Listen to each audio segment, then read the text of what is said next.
sister, where are the best fields and woods to walk in London? A pretty question, sister. Mulberry Garden, or St. James Park, or for close walks, the New Exchange. Pray, sister, tell me why my husband looks so glum here in town and keeps me up so close and would not let me go walking or let me wear my new gown yesterday. Oh, he's jealous, sister. Jealous? What's that? He's afraid you should love another man. But how should he be afraid of my loving another man when he will not let me see any but himself? Did he not carry you yesterday to a play? Aye. But we sat amongst ugly people, and he would not let me go near the gentry. He said none but naughty women sat there.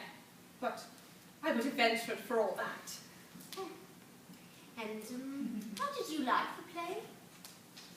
Indeed, I was wary of the play, but I liked hugely the actors. They are the finest, properest men, sister. Oh, but you mustn't like the actors, sister. But how should I help it, sister? But here comes your husband.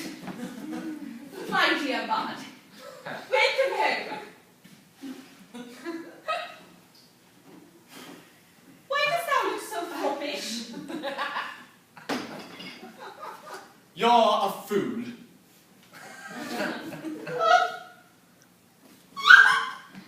Babe, so she's for crying for no fault. Poor tender creature. What? You'll have us impudent as yourself. Married to a gather, a magpie, a mere notorious town. Brother, the honour of your family shall sooner suffer on your wife there than in me, though I take the innocent liberty of the town. Hark you, mistress, do not talk so before my wife. Why, pray, who boasts of any intrigue with me? I keep no women with company of scandalous reputations. No, you keep the men of scandalous reputations company. Oh, where? Answer them at the books and the plays, in the drawing room at Whitehall, Mulberry Garden, or St. James Park. Do not teach my wife what men to be found.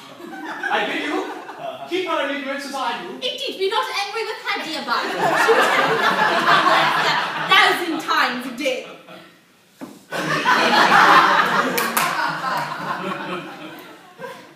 And you are very inquisitive to know, I find. Indeed, not I. I hate the town. Our place house in the country is worth 1,000 of it. Would I were there again? So you shall, I warrant. But you were not talking of plays and players when I came in. You are her encourager in such discourses. Oh, indeed, she chid me just now for liking the playermen. Come, my poor rogue. But thou must like none more than me. Indeed, the playermen are fine folk. But you must love none more than me. Indeed. You are mine own, dear bud. Aye, my dear. You must love me only. And not be like the naughty town women who only hate their husbands and love earthly manners. Love plays, visits, fine coaches, fine balls, fiddles, treats in so, wicked town life. Do not the town women love the playermen too? Mrs. Minks asked me no more to go to a play. But why, love? Indeed, I did not care for the going, but when you forbid me, you made me, as it were, desire it. And so too will be in other things, I warn. Take me to a play, love. Hold your peace, I will not. But why, love? Firstly, you like the actors and the gowns may like you. What? A homely country girl? No, nobody will like me. I tell you, yes, they may. Oh! You jest. No! I won't believe you.